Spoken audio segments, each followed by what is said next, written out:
지금 당신이 기대고 있는 건 무엇입니까? 남편, 아내, 아니면 자식들. 하지만 한 가지 기억해야 합니다. 늙어서 서럽지 않으려면 절대 이들에게 의존해서는 안 됩니다. 사랑했던 남편도, 평생 함께한 아내도, 부모를 존경하던 자식들도 시간이 지나면 변합니다. 그리고 언젠가는 당신을 떠나갑니다. 이제까지 당신이 살아온 이유, 희생한 이유, 모든 것을 바친 이유가 바로 가족이었습니다. 하지만 세월이 흐르면 가족의 역할은 변하고 당신의 위치도 변합니다. 당신이 그토록 지켜왔던 가족이 어느 순간 당신을 부담스러워하기 시작합니다. 그렇다면 늙어도 서럽지 않기 위해 우리는 무엇을 준비해야 할까요? 남편, 아내, 자식이 아닌 노후를 지키는 단단한 세 가지를 지금부터 알려드리겠습니다. 첫째는 경제력으로 나를 지키는 가장 강력한 무기입니다. 엄마, 더 이상 힘들어. 요양원에 들어가는 게 어때? 당신은 이 말을 듣고 싶습니까? 한때 자식들에게 모든 걸 바쳐 살았습니다. 당신의 청춘, 당신의 건강, 당신의 모든 것을요. 그러나 시간이 지나고 당신은 더 이상 젊지 않습니다. 몸은 예전 같지 않고 손에 쥔 돈은 점점 줄어들고 있습니다. 그 순간 자식들이 당신을 대하는 태도가 바뀌기 시작합니다. 한때는 당신을 세상에서 가장 사랑한다고 했던 자식들이 이제는 요양원 얘기를 꺼내고 당신이 가진 돈을 계산하며 당신이 언제까지 버틸 수 있을지를 고민하기 시작합니다. 엄마, 생활비가 좀 부족한데요. 아버지, 이번에 집을 사려고 하는데 좀 보태주실 수 있나요? 그런데 엄마는 이제 돈이 없어. 이 말을 듣는 순간 자식들은 어떻게 변할까요? 한때는 당신을 위해 뭐든 할 것 같던 자식들이 이제는 당신을 부담스러워하고 당신을 모시기 힘들다고 합니다. 그렇기에 노후에 가장 필요한 것은 바로 경제력입니다. 내 손에 돈이 있으면 나는 누구에게도 짐이 되지 않습니다. 돈이 있으면 나는 내 선택으로 내 삶을 살아갈 수 있습니다. 돈이 있으면 내가 원하는 곳에서 내가 원하는 사람들과 내가 원하는 방식으로 살 수 있습니다. 나폴레옹 힐은 말했습니다. 경제적 자유를 가진 사람만이 진정한 자유를 가진 사람이다. 그렇다면 경제적 독립을 위해 우리는 무엇을 해야 할까요? 첫째, 은퇴 전부터 노후 자금을 계획해야 합니다. 단순히 모으는 것만으로는 부족합니다. 자산을 불릴 수 있도록 투자와 재테크를 공부해야 합니다. 지금까지 번 돈을 단순히 저축하는 것만으로는 부족합니다. 물가는 오르고 돈의 가치는 시간이 지날수록 떨어집니다.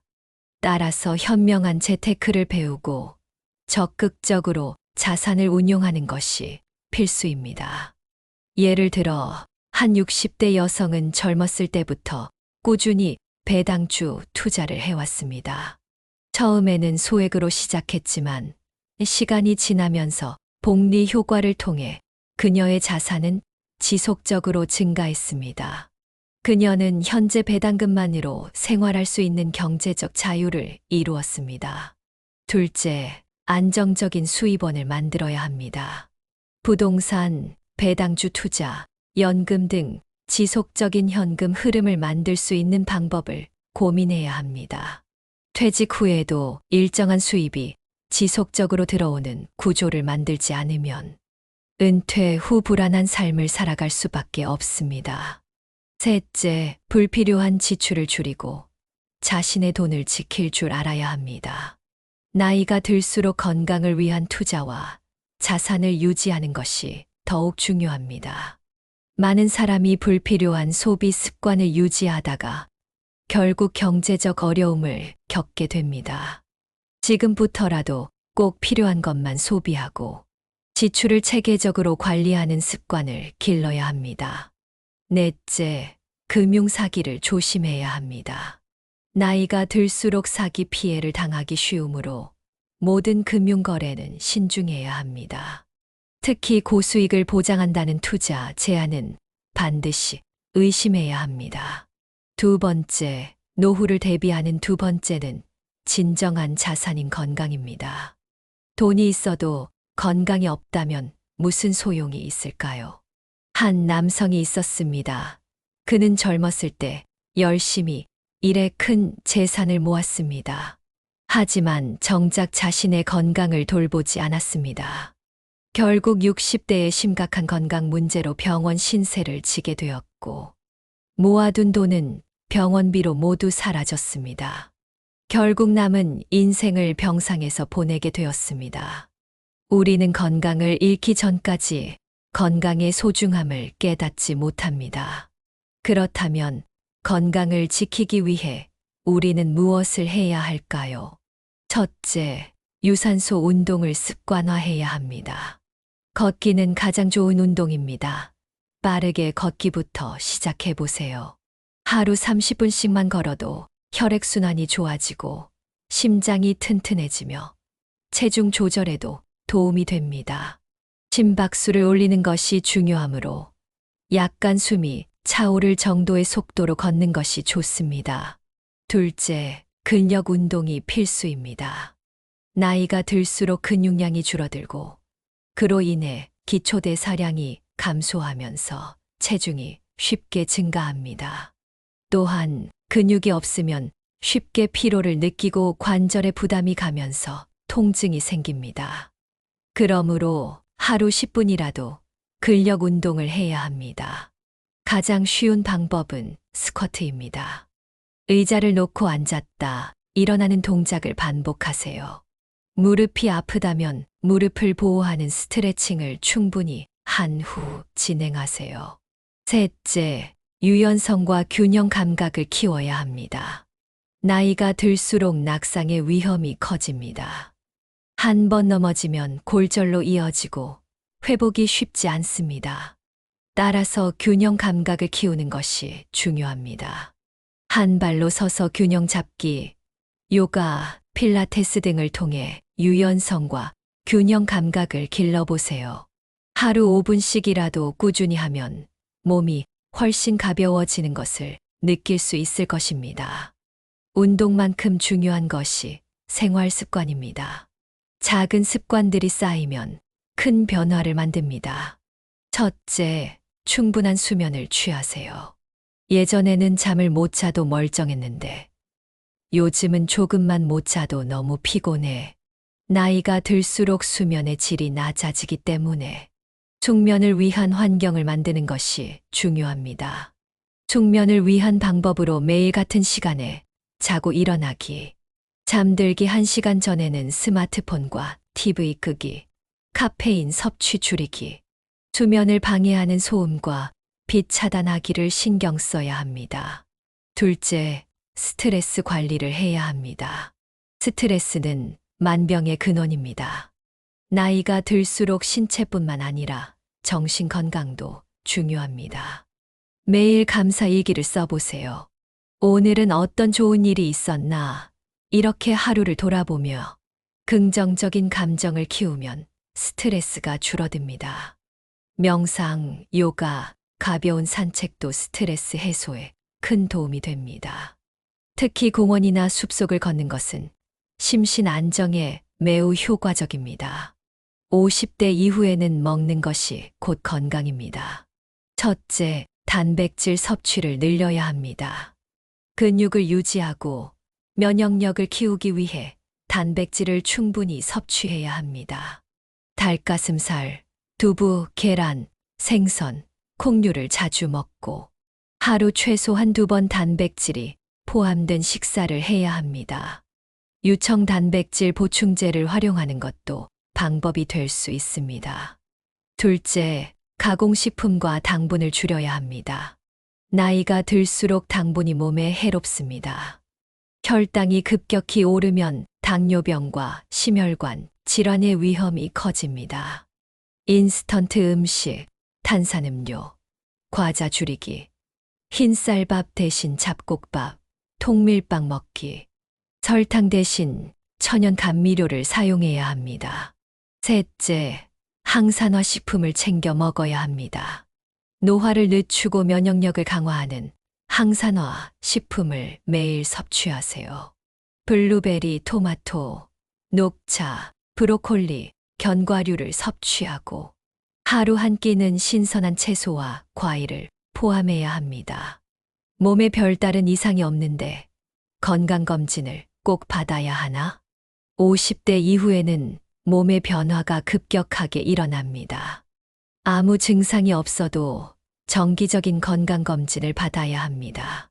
건강검진을 통해 혈압, 혈당, 콜레스테롤 수치를 확인하고 위내시경, 대장내시경을 통한 소화기를 점검해야 합니다.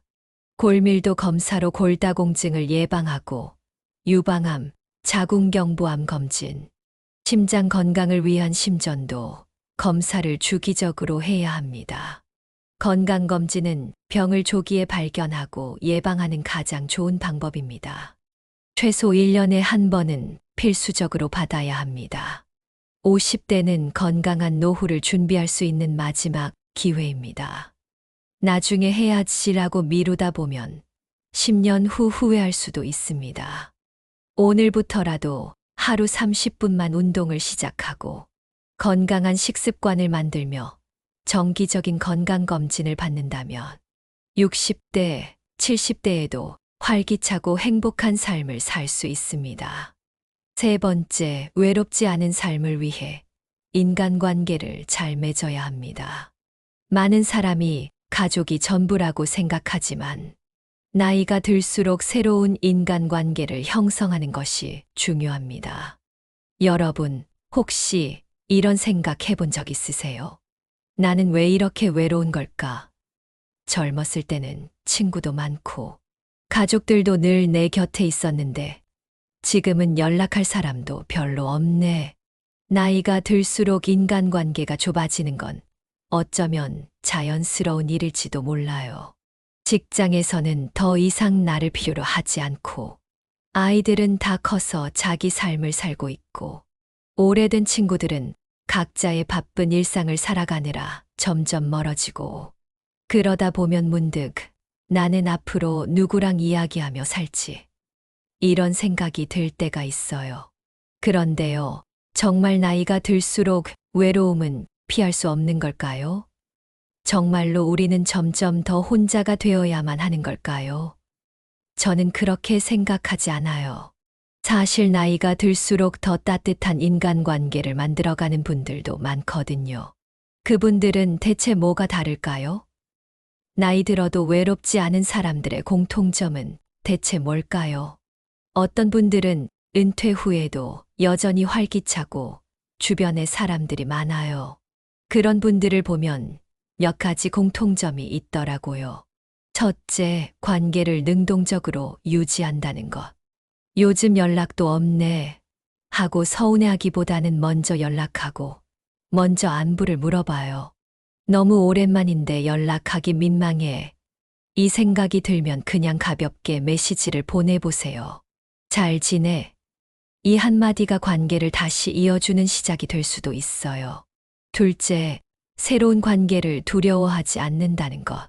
우리는 흔히 이 나이에 무슨 새로운 친구야 라고 생각하죠.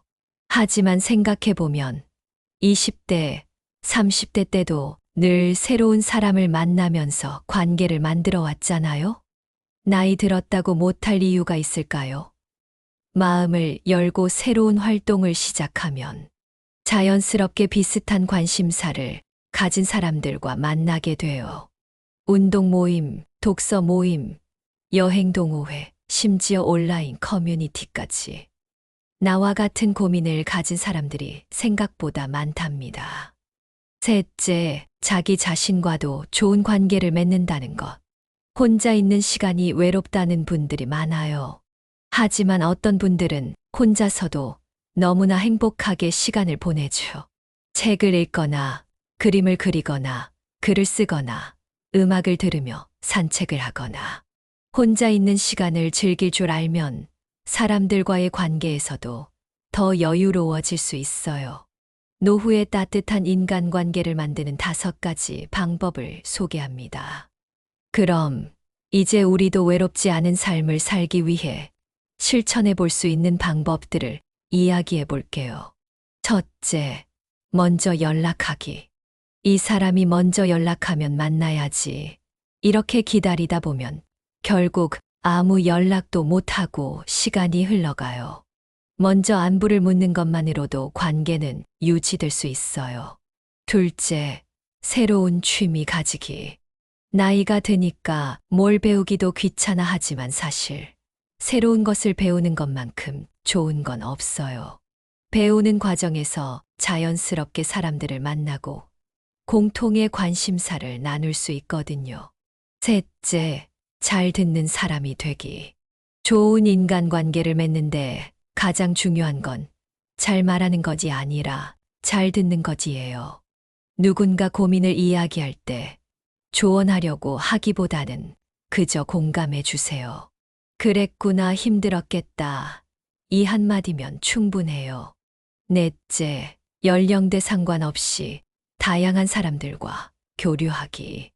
꼭 나이 비슷한 친구만 찾아야 하는 건 아니에요. 요즘은 세대가 다른 사람들과도 충분히 좋은 관계를 만들 수 있어요. 젊은 사람들과 대화하다 보면 새로운 에너지를 얻을 수도 있답니다. 다섯째, 긍정적인 말을 습관화하기. 나이 들면 외로운 게 당연하지. 이렇게 생각하는 순간 정말 외로워져요. 반대로 오늘은 새로운 인연을 만날 수도 있어. 이렇게 기대하는 마음을 가지면 실제로 더 많은 기회가 찾아와요. 나이 들수록 더 행복한 관계를 만들 수 있습니다. 나이는 숫자일 뿐이에요. 진짜 중요한 건 지금 이 순간 어떤 선택을 하느냐예요. 나는 외롭다 라고 생각하며 지낼 수도 있고, 나는 사람들과 따뜻한 관계를 만들 수 있어 라고 생각하며 살아갈 수도 있어요. 당장 오늘 가까운 친구에게 안부 전화를 해보는 건 어떨까요? 관심 있는 모임을 찾아보는 것도 좋은 방법이에요. 작은 실천이 결국 행복한 관계를 만들고 더 따뜻한 노후를 만들어 줄 거예요. 오늘 영상이 도움이 되었다면 좋아요와 구독 잊지 마시고요. 여러분의 경험과 생각도 댓글로 나눠주세요. 다음 영상에서 또 만나요.